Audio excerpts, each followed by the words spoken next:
Hey guys, it's John. You're on the JRB Tree Climbing channel. In terms of excitement, this is about as exciting as it gets for me. I'm going to show you another trunk anchor. Now, if you're counting, and you should be, I've introduced the JRB Hitch, the JRB Cinch. I've introduced you to the Saddle Hunter's Hitch. I've introduced you to the Maverick Hitch and the Super Maverick Hitch. I've introduced you to the Toggle Doubled Loop, and more recently, the Allegheny Hitch.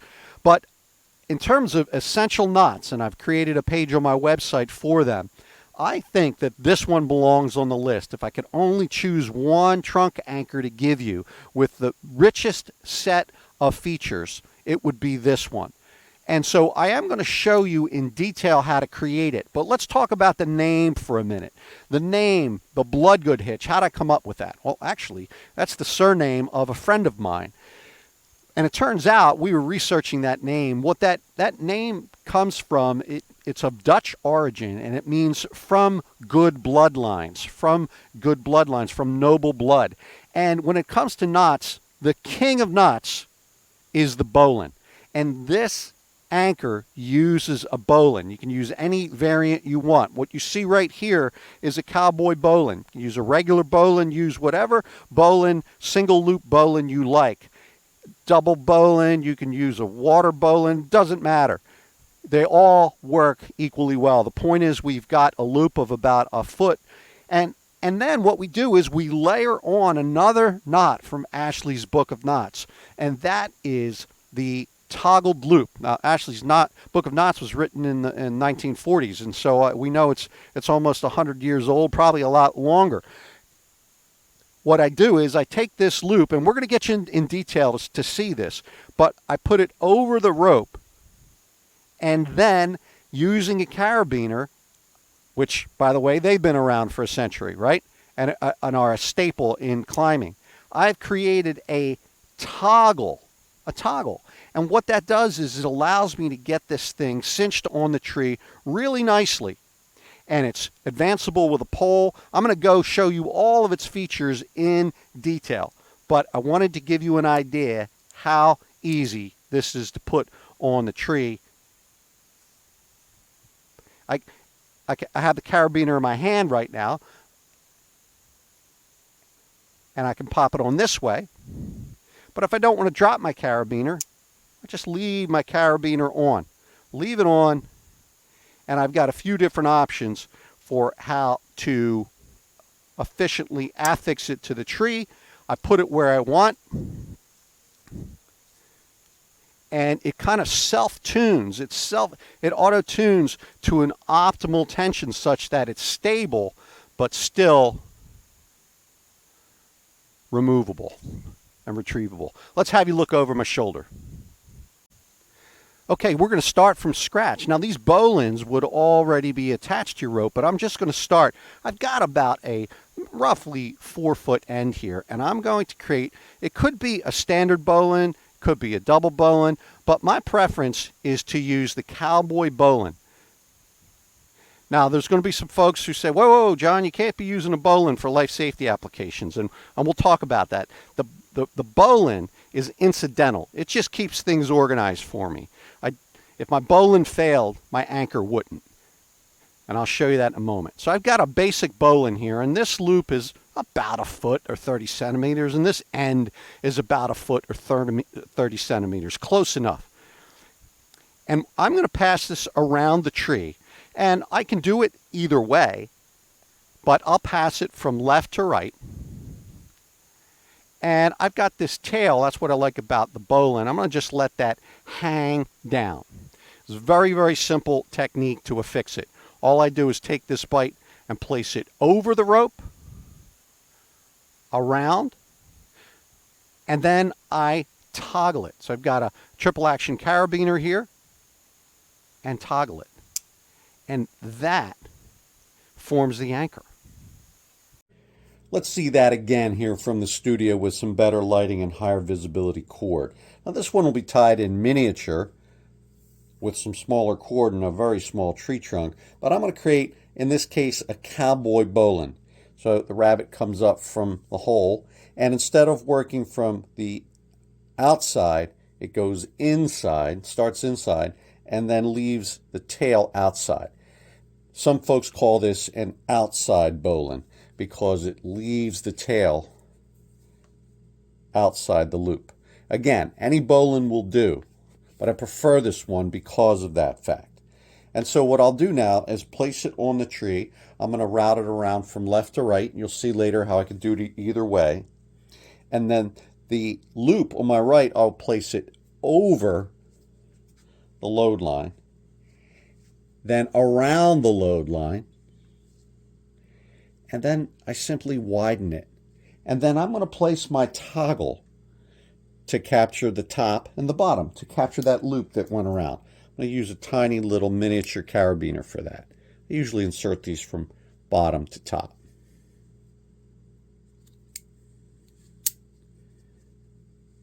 See what I've got there?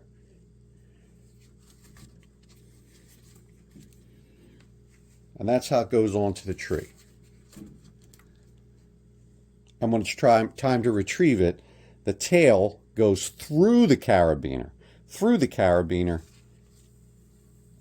it's retrieved as such. So let's talk about its features. Well, for number one, it's really simple. I don't need to tie any knots at the tree. If I've got that bowline pre-configured, then all I have to do is toggle it to put it on. Very simple. It's stable and cinching. So I realize we're really low here, but once I've got that cranked on there, I can try to destabilize it and I won't. It's really nicely stable. But it's also not jammed. It's jam resistant. It doesn't get really, really tight. This apparatus just kind of finds its way. It kind of auto-tunes. If I were to tie it a little sloppy, let's leave a lot of slack in there. Let's leave a lot of slack and let's put this toggle on. Once I load it, see how sloppy that is? Once I load it, it kind of finds its way. The slack comes out of here. And it nicely sets and becomes stable. It's jam resistant, meaning even when I place an exorbitant amount of load here, I can still get this carabiner open and pop it off the tree. It fails safe. What do I mean? What I mean is if this bowline came loose, so let's show you that. What if this bowline came loose? Let's say it came off completely. Well, look, my anchor still holds.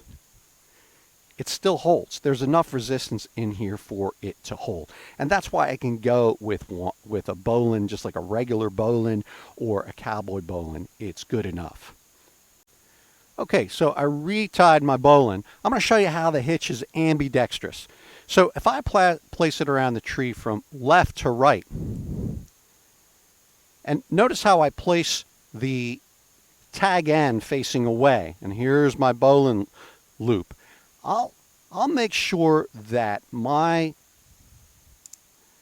carabiner is oriented this way.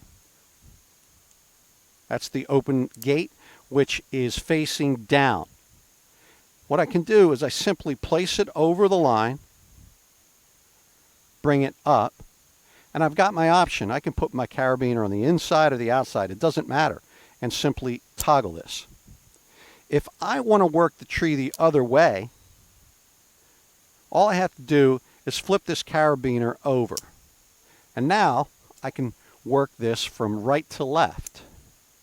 I've got my tag end out.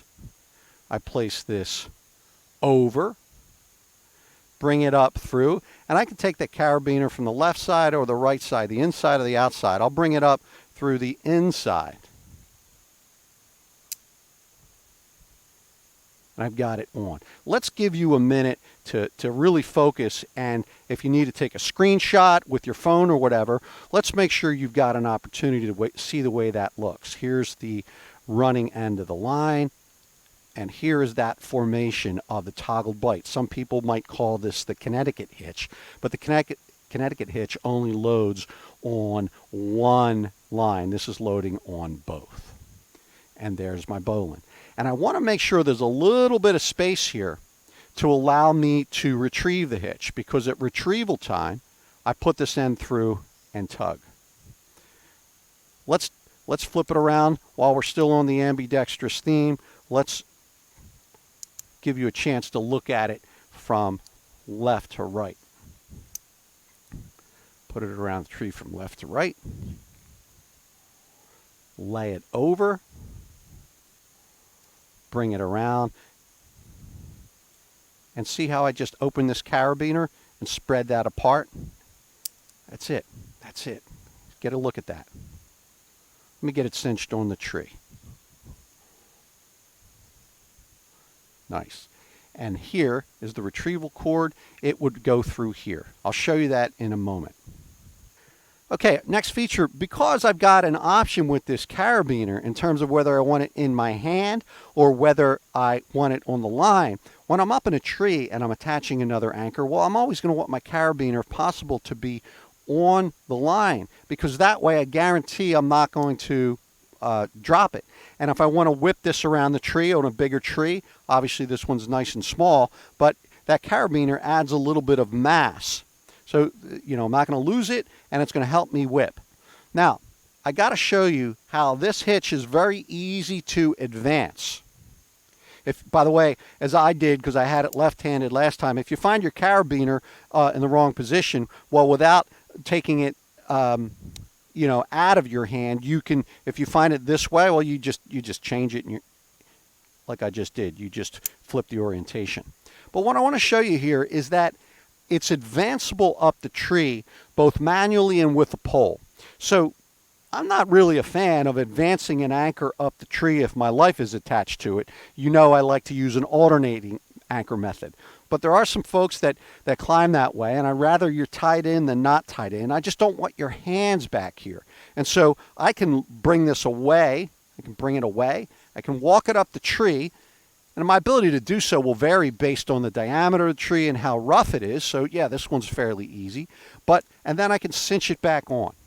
And I can draw it off. I can change its position. I can do the same with my Maverick pole. And this is very important to me. Now, of course, the Maverick pole is capable of extending a good bit higher than our demonstration here. So I'm only going to go up a tiny bit to show you this feature. I put my Maverick pole over my quieted carabiner. I've got some gaffer's tape that's available. There's links to that on my website. You can use whatever you want to quiet your carabiner. I engage my Maverick pole, pull it away from the tree, and I can walk that up the tree. In terms of workability with the pole, this hitch, the Bloodgood Hitch, is better than any of the other anchors. And the reasons why include, well, if I didn't want that position, I wanted it more facing the camera, well, I can get this off the tree. I can loosen it more easily. It's just got the perfect amount of resistance. I push up on the pole while pulling down on my line, and I get that right where I want it. If I wanted to retrieve this with a fully extended pole, because I decided to abort the climb, I could do that as well. I can get my pole on the line, give it a tug, and then work this down the tree. My last feature, I'm going to demonstrate its retrievability. So let me get that on the tree, and I'm actually going to do a very short climb.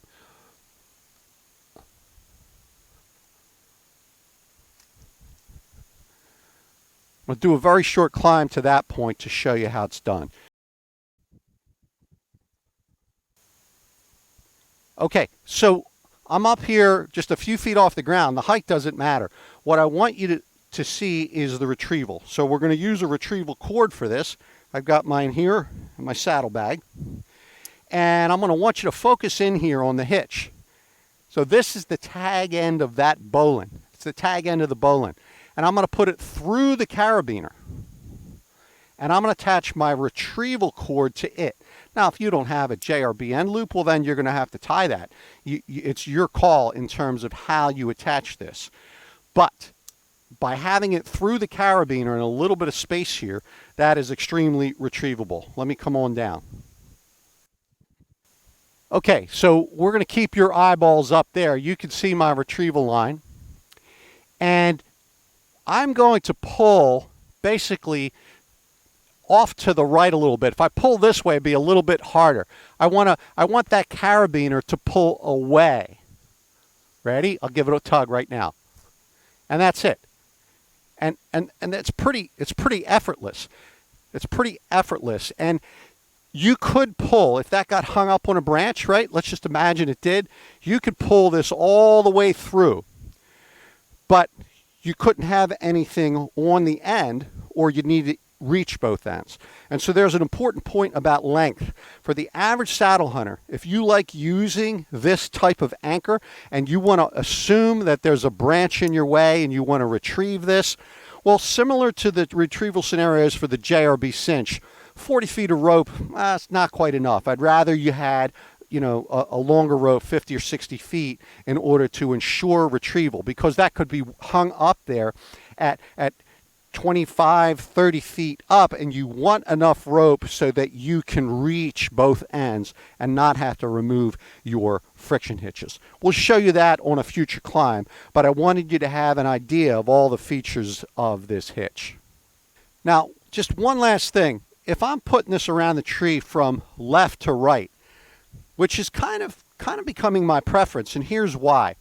If I am manually setting this as high as I can, so let me just get that up there roughly as high as I can, and I kind of want that to maintain position, I find it a little bit easier to affix this with the carabiner on my right side. So let's make sure my carabiner is set the way I need it to be. I place it over the rope, and without removing tension from the line, it's a little tricky. It's not as easy as the saddle hunter's hitch to get it to stick up there, but I've got it tied and I can put it on. Decent. Again, not as good as saddle hunter's hitch, and of course retrievable like this. Okay, so now in terms of applications for this hitch, I definitely see myself using it for things like stick climbing and hitch climbing, any alternating anchor method where we're using a pole or even manually setting this above us as we climb. I see the two tether team being interested in this, in its ease of attachment to the tree. And the only thing you got to really look out for, I'm using 9mm rope here, is, well, if I was using 11mm rope, well, I probably couldn't go with these carabiners. I might need a slightly bigger carabiner in order for it to nicely toggle. But that's really the only consideration. It performs outstanding with this combination. And so I am recommending this in the 3-hitch system, which is soon to be available from Ape Canyon Outfitters. The systems are going to come with an extra set of carabiners so you can form this anchor. And again, you got the Maverick hitch and you got the Super Maverick hitch, but there's a lot of folks who are simply intimidating with tying a life-sustaining knot at the tree, and I respect that. If something is too complex for you to master, then please don't use it. I am just giving you tools for your toolbox, and you decide which one is applicable. But when it comes to essential knots, well, I'm going to be putting this one on the list first. It's just so simple. It's so reliable, and because you don't have to tie a knot at the tree, and because it is retrievable, you have a little bit more work to retrieve it, but it does a fantastic job. All right, guys, thank you very much.